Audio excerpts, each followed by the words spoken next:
என்ன லெவின் 2 நாளா ஆளே காணோம், ஸ்கூலுக்கு வேற லீவ் போட்டியா? ஆமா தாத்தா, லெவனுக்கும் அவன் ஃப்ரெண்டுக்கும் இன்னும் பிரச்சனை தீரல. அதான் ஐயா லீவ் போட்டாரு. பிஷப் தாத்தா, எனக்கு திரும்பி திரும்பி ஒரே தவறு தான் தாத்தா. பேர் சொல்லு. அவன் மூஞ்சி எனக்கு பார்க்க பிடிக்கல, முடியல தாத்தா. பின் எப்படி அவனை போய் மன்னிக்கிறது? லெவின், உனக்கு ஒன்று தெரியுமா? நீ ஸ்கூலுக்கு லீவ் போட்டினா உன் ஸ்டடீஸ் தான் வீணா போகும். இப்போ உன்னுடைய பிரச்சனை வந்து அவன் உனக்கு விரோதியாக தெரியுறான், அதனால் அவனோட இருக்க பிடிக்கல, பேச பிடிக்கல, அவனை பார்க்க பிடிக்கல, அதுதான ப்ராப்ளம். ஆனால் கடவுள் என்ன சொல்லியிருக்காரு? உன்னுடைய விரோதிகளை மன்னித்து விடு, உன் பகைவரை மன்னித்து விடு. அதுதான் இயேசுனுடைய வார்த்தை. பைபிள் முழுசும் அதை பற்றி தான் சொல்லிட்டு இருக்கு. ஏன் அப்படின்னா, கடவுள் நம்மை மன்னிக்கிறதுக்கும் நாம் ஒருத்தரை மன்னிக்கிறதுக்கும் ஒரு தொடர்பு இருக்கிறது. ஆண்டவர் இயேசு கற்றுக் கொடுத்த ஜெபம் அப்படின்னு சொல்கிறோம் இல்லையா? ஆமா தாத்தா. அதில் 2வது பகுதி எப்படி வருது?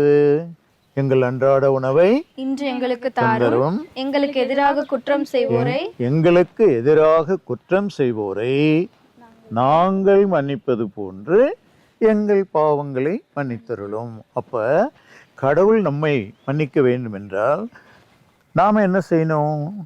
நமது விரோதிகளை, நமக்கு பிடிக்காதவர்களை மன்னிக்கணும். இப்போ ஒரு முக்கோணம் வருது பார்.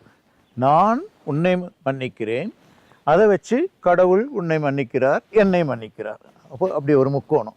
இப்போ நான் உன்னை மன்னிக்கலை அப்படின்னா அங்கே ஒரு கட்டு. அப்போ முக்கோணம் நிறைவாகுதா? ஆகிறதில்ல.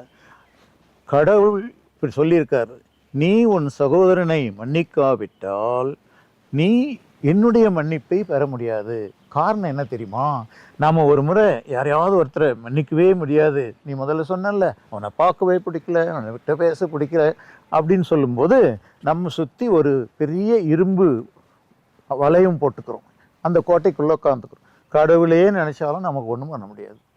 நாம் அந்த கோட்டையை உதறி வெளியில் வந்த, அதாவது நம் பகைவரை மன்னிச்சால்தான் கடவுள் நம் பாவங்களை மன்னிக்க முடியும், நாமும் கடவுளும் ஒன்றா இருக்க முடியும். அதனால் கிறிஸ்துவ வாழ்க்கையில், கிறிஸ்துவ நம்பிக்கைப்படி மன்னித்தால்தான் கிறிஸ்துவ வாழ்வு, இல்லை என்றால் இல்லை. இதுதான் உண்மை. அதனால் எந்த கண்டிஷனில் இருந்தாலும் மன்னித்து ஆக வேண்டும் என்பதுதான் கிறிஸ்துவ போதனை. அதனால லெவின், இனிமே நீ ஸ்கூலுக்கு போகணும், அவனை மன்னிச்சு அவன் கூட ஃப்ரெண்டாக இருக்கணும். லெவின், முயற்சி செய்து பார்ப்பீங்களா? செய்வோம் தாத்தா. God bless you children.